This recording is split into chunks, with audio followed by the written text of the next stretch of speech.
சனி பகவான் வக்ர பயிற்சி அடைஞ்ச காலகட்டத்தில் மகர ராசியில் பிறந்த நண்பர்களுக்கு இந்த பிரபஞ்சம் எந்த மாதிரியான ஒரு மாற்றங்களை தரப்போகுதுன்றது பற்றி தானுங்க ஆதாரபூர்வமாக முழுமையாக இந்த பதிவில் நம்ம பார்க்க போகிறோம். பொதுவாக மகர ராசிக்கு அதிபதியே சனி பகவான் தானுங்க.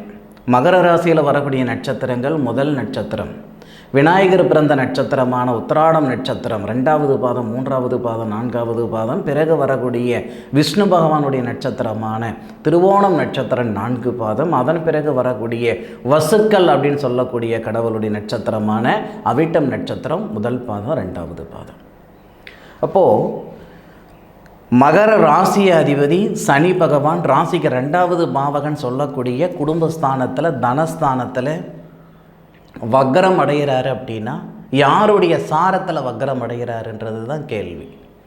அப்போது ஒரு கிரகம் நல்லது செய்யுமா அல்லது கெட்டது செய்யுமானா அவர் இருக்கிற இடத்த வச்சு நம்ம சொல்ல முடியாதுங்க. அவர் யாருடைய நட்சத்திரத்தில் இருக்கிறாரோ அந்த நட்சத்திராதிபதி இருக்கக்கூடிய இடத்த வச்சு தான் நம்ம முழுமையாக சொல்லிட முடியும்.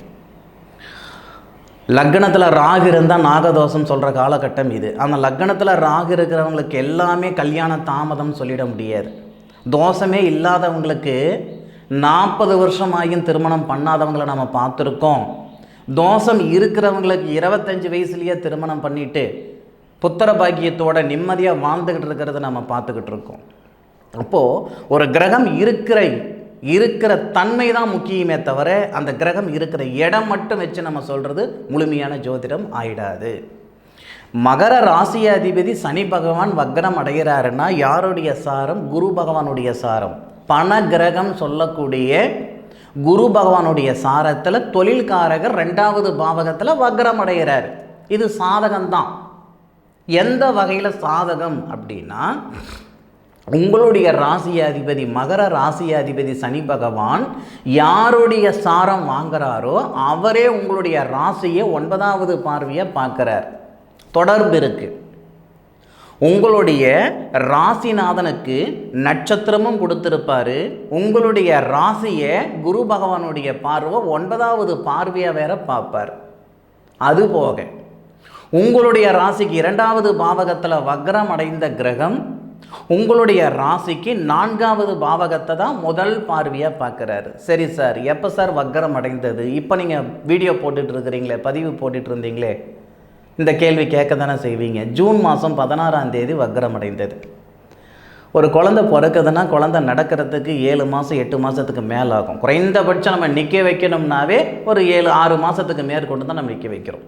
வக்ரம் அடைக்கிறதுக்கு முன்னாடி ஓஹோன்னு பலன் சொல்கிறது முக்கியம் இல்லைங்க. இப்போ வக்ரம் அடைந்து கிட்டத்தட்ட பார்த்தீங்கன்னா 25 நாள் ஆகுது. 20 நாள் 21 நாள் பக்கம் ஆகுது. இப்போது இந்த 21 நாள்லேயே ஒரு சில மாற்றங்கள் உங்களுக்கு வந்திருந்திருக்கும். இப்போ நான் சொல்கிறதுக்கும் உங்களுக்கு அனுபவிக்கிற மாற்றங்களுக்கும் நிச்சயமாக நீங்கள் கம்பேர் பண்ணி பார்த்துக்கிடலாம். ஜூன் மாதம் 16ஆம் தேதி தானுங்க சனி பகவான் வாக்கிய பிரகாரம் வக்ரம் அடைந்தார். ஆனி மாதத்துக்கு 5ஆம் தேதி. எத்தனை நாளைக்கு வக்ர பயிற்சி அப்படின்னு பார்த்தீங்கன்னா, வக்ர காலம் 139 நாட்கள் வரும். அப்போ நம்ம நவம்பர் மாதம் 4ஆம் தேதி வரைக்கும் சனி பகவான் வக்ரத்தில் தான் இருக்க போகிறார். அப்போ நமக்கு ஐப்பசி மாதத்துக்கு 18ஆம் தேதி. எது எப்படி இருந்தாலும் இந்த மகர ராசி நண்பர்களுக்கு இந்த வக்ர பயிற்சி சாதகம். எந்தெந்த வகையில் சாதகமாக இருக்குன்றது முதல்ல உங்களுக்கு சொல்லிடுறேனுங்க. உங்களுடைய ராசிக்கு பூர்வ புண்ணிய ஸ்தானத்தில் இருக்கக்கூடிய குரு பகவானுடைய நட்சத்திரத்தில் சனி பகவான் வந்திருப்பதால் இதுவரைக்கும் தாமதமாக இருந்த 2 காரியங்கள் அந்த தாமதம் நீங்கி அந்த தடை நீங்கி நல்லது நடக்கும். ஃபஸ்ட்டு விஷயம் என்ன அப்படின்னா, வருஷ கணக்காக வாங்கின மண்ணில் பிரச்சனை இருக்குதுங்க, அப்பா கொடுத்த பூமியில் பிரச்சனை இருக்குதுங்க, தாத்தாரு கொடுத்த இடத்துல பிரச்சனை இருக்குதுங்கன்னா இந்த மனை சார்ந்த விஷயங்களில் உங்களுக்கு சிக்கல் இருக்குது. இது இருக்கிறதுக்கு கம்முன்னு வித்து துவைச்சி போடலாம் போல இருக்குது. இப்படியெல்லாம் மன அழுத்தத்தில் இருந்தால் முதல்ல இந்த சனி பகவானுடைய வக்ர காலத்தில் உங்களுடைய பூமியில், அதாவது உங்களுடைய மண்ணில் இருக்கிற சங்கடங்கள் சரிப்படுத்தி கொடுத்துரும். வில்லங்கம் இருக்குது. எத்தனையோ பேர் 5 சென்ட் இடம் வாங்கி கூட அந்த இடத்துக்கு போக முடியாமல் சிரமப்பட்டு இருக்கிற நண்பர்கள் இருக்க தான் செய்கிறீங்க. வீடு வாசல் இல்லாமல் இருந்தால் பரவாயில்ல, வீடு வாசல் இருந்தும் அந்த வீட்டில் இருக்க முடியலையன்ற ஆதங்கம் நிறைய நண்பர்களுக்கு இருக்க தான் செய்யுது. வீடு கட்டிகிட்டு இருந்தோம், அரையும் குறையுமா நின்று போச்சு, எப்படா நான் முடிக்கிறதுன்ற ஆதங்கத்தில் நான் இருக்கிறேனுங்க அப்படின்னா, இந்த மகர ராசியில் பிறந்த நண்பர்கள், நீங்கள் உத்திராடம் நட்சத்திரத்தில் பிறந்திருந்தாலும் சரிங்க, திருவோணம் நட்சத்திரத்தில் பிறந்திருந்தாலும் சரிங்க, அல்லது அவிட்ட நட்சத்திரத்தில் பிறந்திருந்தாலும் சரி, மகர ராசியில் வந்தவங்களுக்கு சனி பகவான் வக்ர காலத்தில் மண் மனையில் இருக்கிற சங்கடங்கள் 100% சரிப்படுத்தி கொடுத்துரும். அதில் மாற்று கருத்து இல்லை.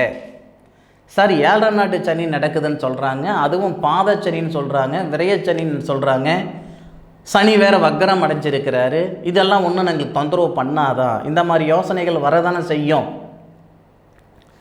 அதாவதுங்க, பொதுவாகவே மகர ராசிக்கு சனி பகவான் ஆட்சி கிரகமாக இருந்தாலும் சனி பகவானுக்கு செல்ல பிள்ளைகள் யாருன்னு கேட்டிங்கன்னா இந்த மகர ராசியில் பிறந்தவங்க. ஜென்மச்சனியிலேயே உங்களுக்கு பெருசாக பாதிப்பு கொடுக்காது, பாதச்சனியிலேயே உங்களுக்கு பாதிப்பு கொடுத்துட போகுது.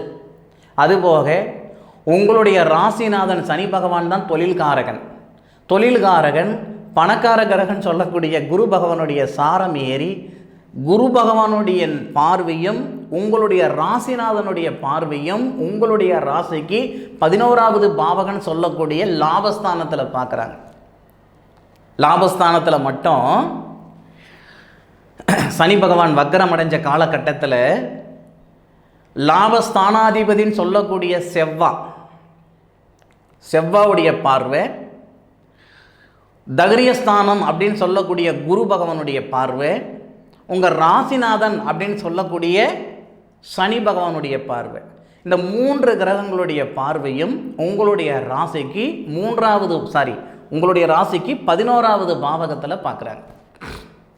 இதில் ஒரு முக்கியமான ஒரு சமாச்சாரம் என்ன அப்படின்னா, நமக்கு 9 கிரகங்கள் இருந்தாலும் இதில் வெளி சுற்று கிரகங்கள் உள் சுற்று கிரகங்கள்னு இருக்குது.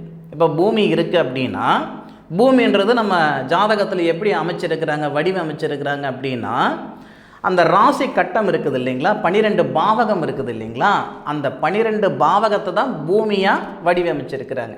பிரதானம் அப்படின்றது நமக்கு பூமி தானுங்க.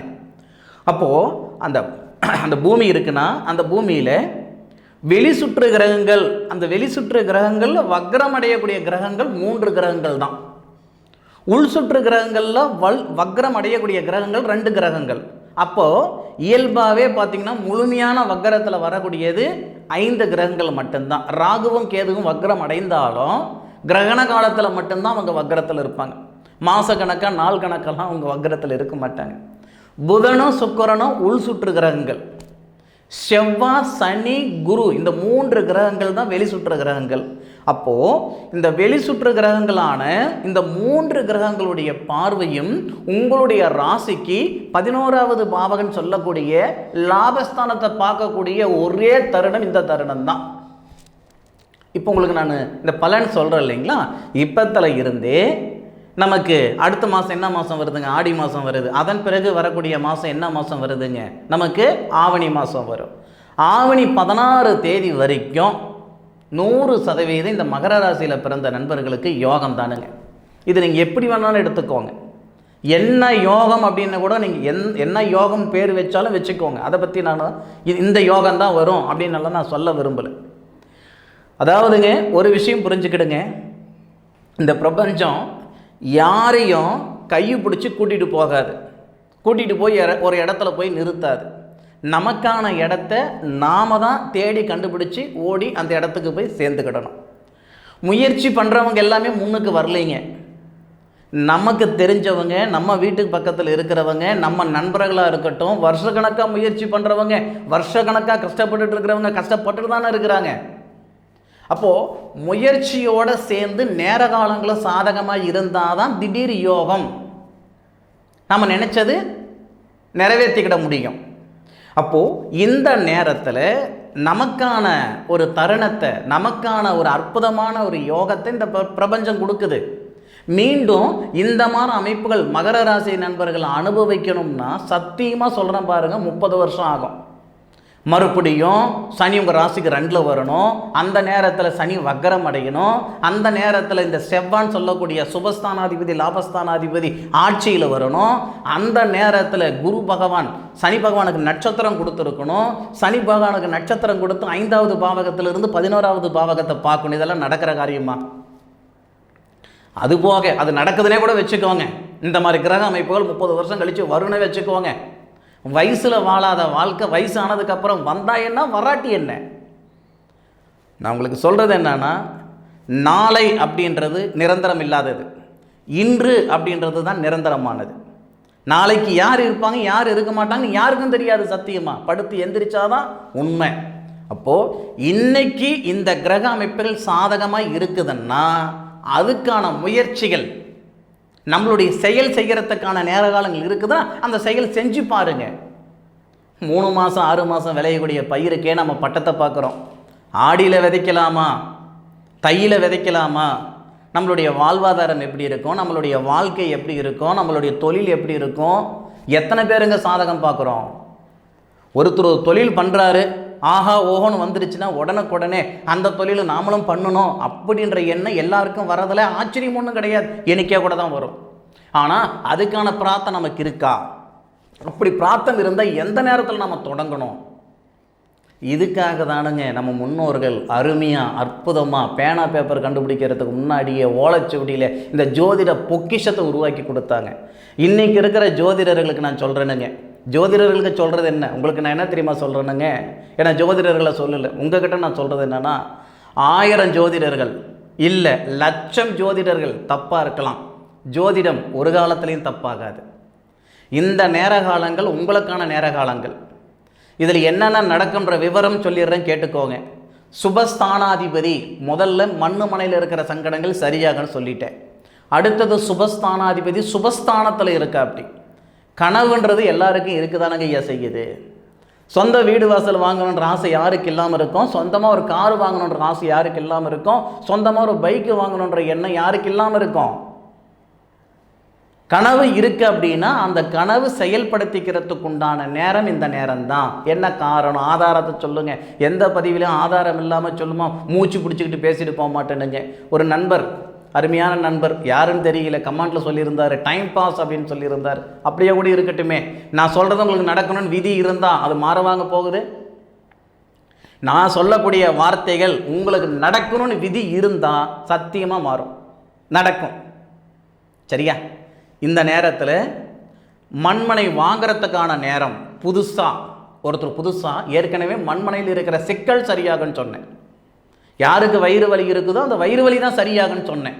ஆனால் இந்த நேரத்தில் மீண்டும் மண் அல்லது மனை உருவாக்கணுன்ற எண்ணத்தில் இருக்கிறீங்க, சொந்த வீட்டில் இருக்கணும்னு ஆசை இருக்குது. 40 வருஷமாக நான் வாடகை வீட்லேயே இருந்துட்டேன் சார், 30 வருஷமாக 20 வருஷமாக நான் வாடகை வீட்லேயே இருந்துட்டேன் சார் அப்படின்னு சொல்கிறவங்க இருக்கு தானே செய்கிறீங்க.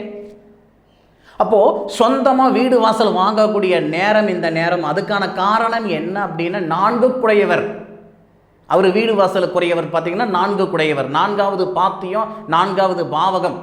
அந்த 4வது பாவகத்துக்கு அதிபதி 4வது பாவகத்தில் ஆட்சியில் இருந்து 8வது பார்வையாக உங்கள் ராசிக்கு 11வது பாவகத்தை பார்ப்பார். அதுபோக உங்களுடைய ராசிநாதன் சொல்லக்கூடிய விதிகாரகன், தொழில்காரகன் சொல்லக்கூடிய சனி பகவான் 2வது பாவகத்தில் இருந்து 3வது பார்வையாக சுபஸ்தானம் சொல்லக்கூடிய அந்த செவ்வாவை பார்க்குறார், செவ்வாவுடைய இடத்தை பார்க்குறார். செவ்வா அந்த நேரத்தில் ஆட்சியாக இருக்கிறார். அதுபோக செவ்வாய் சுக்கிரனுடைய சாரத்தில் இருப்பார். நான் இப்போ ஜோதிடம் சொல்லக்கூடிய நேரத்தில், இந்த பலன் சொல்கிற நேரத்தில் செவ்வாய் இந்த நேரத்தில் பரணி நட்சத்திரத்தில் இருக்கிறாருங்க. அப்போது இந்த மாதிரி கிரக அமைப்புகள் தான் ஒரு மண்ணு மனம் வாங்கணுன்ற ஒரு யோசனை வர்றது. நல்ல யோசனை பண்ணி பாருங்கள். போன மாதம் வரைக்கும் வீடு வாங்கணுன்ற எண்ணம் உங்களுக்கு இருந்திருக்காது, இடம் வாங்கணுன்ற எண்ணம் உங்களுக்கு இருந்திருக்காது. இந்த 1 மாதத்தில் இருந்து மனசுக்குள்ளார காசு பணம் இருக்கிற இடம் தெரியல, அது ஒரு பக்கம் கிடக்கட்டும். இந்த 1 மாதத்துல இருந்து நாம ஏன் சொந்த வீடு வாங்கக்கூடாது அப்படின்ற ஒரு எண்ணம் மனசுக்குள்ளே இருந்துக்கிட்டே இருந்திருக்கும். நல்ல யோசனை பண்ணி பாருங்கள். 1 அதே மாதிரி வாகன யோகமும் இந்த நேரத்தில் இருக்குது. அப்போது வாகன யோகமும் இருக்குது, அதே மாதிரி மண்மனை வாங்கக்கூடிய யோகம் இருக்குது. அவசியப்பட்டவங்க பயன்படுத்திக்கோங்க. அதுபோக உங்களுடைய ராசிக்கு 5வது பாவகத்தில், 5வது பாவகத்துக்கு அதிபதி அப்படின்னு சொல்லக்கூடியவர் யாருன்னு கேட்டிங்கன்னா அசுரகுரு. அசுரகுருன்னு சொல்லக்கூடிய இடத்துல தேவகுரு. அப்போது அந்த தேவகுரு யாருடைய சாரத்தில் இருக்கிறாருன்னா ரோகிணி நட்சத்திரத்துக்கு வரக்கூடிய தருணத்தில், ரோகிணி நட்சத்திராதிபதி யாருன்னு கேட்டிங்கன்னா சந்திரன், கிருஷ்ணர் பிறந்த நட்சத்திரம்னு சொல்லுவாங்க. அப்போது உங்களுடைய ராசிக்கு, இந்த மகர ராசிக்கு நேர் 7வது பாவகத்துக்கு அதிபதி. 7வது பாவகத்துக்கு அதிபதி நட்சத்திரத்தில் இருந்து 9வது பார்வையாக உங்கள் ராசியை பார்க்கக்கூடிய தருணத்தில் வருஷ கணக்காக திருமணத்தில் தடை இருந்தாலும் இந்த சனி பகவான் வக்கர காலகட்டத்தில் அந்த திருமண தடைகள் விலகும். சார், என் ராசிநாதனே வக்கரத்தில் இருக்கிறாரு, எப்படி சார் கல்யாணம் நடக்கணும்னு விதி இருந்தால் மாறவா போகுது? அப்போது இந்த தருணத்தில் நான் போகாத கோவில் குளம் இல்லை, பண்ணாத பரிகாரம் இல்லை, 1000 பொண்ணு பார்த்துக்கிட்டனுங்க, 1000 மாப்பிள்ளைங்க என்ன பார்த்துட்டு போயிட்டாங்க, இது வரைக்கும் எனக்கு நடக்கலை, எனக்கெல்லாம் கல்யாணம் நடக்காதான்ற ஒரு இதில் தான் இருந்துக்கிட்டு இருக்கிறேனுங்க, எனக்கு கல்யாணமே வேணான்ற மனநிலையில் இருந்துக்கிட்டு இருக்கிறேனுங்கன்னு சொல்லக்கூடிய மகர ராசி நண்பர்கள் இருக்க தான் செய்கிறீங்க. அப்போது இந்த தருணத்தில் அந்த திருமணத்தில் இருக்கிற தடைகள் நீங்கிறதுக்கான வாய்ப்புகள் இருக்குது. திடீர் திருமண யோகம். நான் முதலியே சொன்னேன் இல்லைங்களா, என்ன சொன்னேனுங்க, யோகம் அப்படின்ட்டு ஒரு பெயர் நான் வைக்க விரும்பலை, இந்த யோகம் தான் அப்படின்ட்டு ஒரே ஒரு பெயர் மட்டும் நான் சொல்ல விரும்பலை. நிறைய யோகங்கள் இருக்குது, என்ன யோகம் பேர் வைக்கிறீங்களோ நீங்கள் வச்சுக்கோங்கன்னு சொன்னேன். வாகன யோகம்னு சொன்னனுங்க, மண்மன யோகம் வருதுன்னு சொன்னனுங்க, திருமணத்தில் இருக்கிற தடைகள் திருமண யோகம்னு சொல்லியிருக்கிறேன். இதை விட முக்கியமான விஷயம் என்னன்னா புத்திர வளர்ச்சி. மகர ராசியில் பிறந்தவங்க புத்திர பாக்கியத்தில் சங்கடங்கள் இருக்குது. திருமணமாகி வருஷம் ஆகுது, 5 வருஷம் ஆகுது, 10 வருஷம் ஆகுது, பார்க்காத வைத்தியம் இல்லை, பண்ணாத பரிகாரம் இல்லை, குழந்தை பாக்கியம் நிற்கல, குழந்தை பாக்கியம் வரலன்னு சங்கடப்பட்டுட்டு இருந்தால் உங்கள் ராசிநாதன் சொல்லக்கூடிய சனி பகவானுக்கு புத்திர காரகன் அப்படின்னு சொல்லக்கூடிய கிரகம் யார்? குரு. அதாவது நீங்கள் எந்த ராசியில் பிறந்திருந்தாலும் சரிங்க, ஒவ்வொரு கிரகத்துக்கும் ஒரு உறவு முறை இருக்குதுங்க. நீங்கள் மேச ராசியில் பிறந்தாலும் கும்பராசியில் பிறந்திருந்தாலும் எந்த ராசியில் பிறந்தாலும் ஜாதகத்தில் தகப்பன் கிரகம் தந்தை கிரகம் யாருன்னு கேட்டிங்கன்னா சூரியன், தாய் கிரகம் யாருன்னு கேட்டிங்கன்னா சந்திரன், சகோதரர் ஆணாக இருந்தாலும் சரி பெண்ணாக இருந்தாலும் சரி சகோதர ஸ்தானாதிபதி யாருன்னு கேட்டிங்கன்னா செவ்வாய். ஸ்தானாதிபதி கிடையாது, சகோதர காரகன். அந்த மாதிரி புத்திர காரகன் அப்படின்னா குரு. அப்போ குரு என்ன பண்ணுறாரு, உங்களுடைய ராசிக்கு 5வது பாவகத்துக்கு போயிட்டு உங்களுடைய ராசியை பார்க்கக்கூடிய தருணத்தில் உங்களுடைய ராசிநாதனுக்கு நட்சத்திரம் கொடுக்குறாரு. உங்களுடைய ராசிநாதனும் குரு பகவானும் சேர்ந்து சுபஸ்தானாதிபதின்னு சொல்லக்கூடிய செவ்வாவுடைய வீட்டை பார்ப்பாரு. செவ்வாய் குருவோட சேருவார். எப்போ? ஆனி மாதம் 28ஆம் தேதி. ஆனி மாதம் 28ஆம் தேதி, இந்த மாதம் தாங்க, ஆனி 28ஆம் தேதி செவ்வாய் குருவோட சேருவார். அதாவது குருமங்கள யோகம்னு சொல்லுவாங்க. அப்போ அந்த குருமங்கள யோகமாக 2 பேரும் செவ்வாவும் குருவும் அந்த நேரத்தில் விதிகாரகன் சொல்லக்கூடிய உங்கள் ராசிநாதன். அப்போ இந்த 3 கிரகங்களுடைய பார்வையும் செவ்வாவுடைய வீட்டை, அதாவது உங்கள் ராசிக்கு 11வது பாவகத்தை பார்ப்பாங்க. அதோட உங்களுடைய ராசியும் பார்க்குறாரு குரு பகவான். இந்த காலகட்டத்தில் புத்திர வளர்ச்சி பெருக போகுது. சார், நீங்கள் சொல்கிறதெல்லாம் கேட்கும்போது நல்லா இருக்குது, நடந்தால் நல்லா இருக்கும் அப்படின்ற எண்ணம் உங்களுக்கு வரதான் செய்யும். நான் ஒன்று சொல்கிறேனுங்க, நேற்று வரைக்கும் உங்கள் கண்ணில் நான் படலை, இன்றைக்கி இந்த நிமிஷத்தில் நான் கண்ணில் படுறேன் அப்படின்னா இந்த பிரபஞ்சம் ஏதோ ஒரு விஷயத்தை, ஏதோ ஒரு மெசேஜ் உங்களுக்கு கொடுக்குதுன்னு அர்த்தம் இல்லையா? அப்படி தான் நான் நினைக்கிறேனுங்க. இந்த நேரம் இது நடக்கிறதுக்கான வாய்ப்புகள் இருக்குது, அதுக்கான முயற்சி என்னவோ நீங்கள் பண்ணிக்கோங்க. அப்போ எந்த வகையிலையும் உங்களுடைய ராசிநாதன் வக்ரம் அடைந்ததால் உங்களுக்கு எந்த விதமான ஒரு பாதகமும் கிடையாது. 100% சாதகமாகவே இருக்குது. ஏற்கனவே தொழில் செய்துக்கிட்டு இருக்கிற நண்பர்களுக்கு பரவாயில்ல, நல்லாவே இருக்கும். இல்லை சார், நான் சுய தொழில் செய்யலாம்னு இருக்கிறேன், செய்யுங்க, யார் வேணான்னா. அதுக்கு முன்னாடி என்ன தொழில் செய்யணும் அப்படின்றத விட எந்த நேரத்தில் நீங்கள் தொடங்கணும் அப்படின்றது உங்களுடைய ஜாதகத்தை பார்த்தா தான் முழுமையாக சொல்லிட முடியும். எல்லாருக்கும் எல்லா விதமான வளர்ச்சியும் இந்த பிரபஞ்சம் கொடுத்தாலும் எல்லா நேரத்துலையும் கொடுக்கறது இல்லைங்க. ஒவ்வொருத்தருக்கும் ஒவ்வொரு நேரத்தில் தான் இந்த பிரபஞ்சம் ஒரு வளர்ச்சி கொடுக்குதுங்க. அப்போது உங்களுடைய கிரக அமைப்பு என்ன, உங்கள் கிரக அமைப்புக்கு எந்த தொழில் நீங்கள் செய்யணும், இந்த தொழில் தான் செய்யணும்னு முடிவு பண்ணிட்டீங்கன்னா அந்த தொழில் எந்த நேரத்தில் செய்யணும், இவ்வளோ விஷயம் இருக்குதுங்க. அப்படி முழுமையாக நீங்கள் பார்த்து செஞ்சீங்கன்னா உங்களுக்கு நட்டம் வராதுங்க. எடுத்துமா கவுத்துமான்னு செய்கிறதுனால தான் நமக்கு எல்லா விதமான ஒரு யோசனைகள் இருந்து, எல்லா விதமான தகுதி இருந்து நம்ம செய்கிற தொழிலுக்கும் நம்ம ஜாதகத்துக்கும் சம்மதம் இல்லாமல் இருக்கிறது. நம்ம வாழ வேண்டிய வாழ்க்கைக்கும் வாழ்ந்துக்கிட்டு இருக்கிற வாழ்க்கைக்கும் சம்மதம் இல்லாமல் இருக்கிறதுக்கு காரணமே அதுதானுங்க.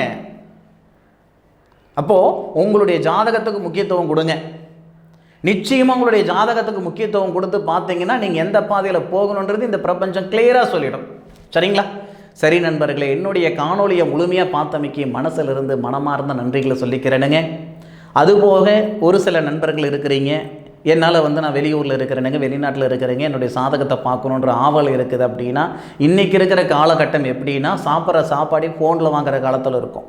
அப்போது உங்களுடைய ஜோதிடர் யாரோ அவங்களுக்கு உங்களுடைய ஜாதகத்தை அனுப்பி வைங்க. ஐயா வரத்துக்கு சந்தர்ப்பம் இல்லாமல் இருக்குது, ஜாதகத்தில் என்ன விவரம் இருக்குதோ பார்த்து சொல்லிவிடுங்கன்னு சொல்லுங்கள். Online consultation.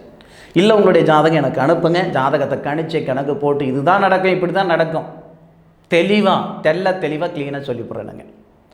சரி நண்பர்களே, மீண்டும் அடுத்த ஒரு அற்புதமான தருணத்தில் உங்கள் அனைவரையும் சந்திக்கும் வரை உங்களிடமிருந்து விடைபெறுவது உங்கள் வீட்டு ஜோதிட நண்பனான மா காளிதாஸ் மணிகண்டன். திருச்சிற்றம்பலம். வாழ்க வையகம், வாழ்க வளமுடன்.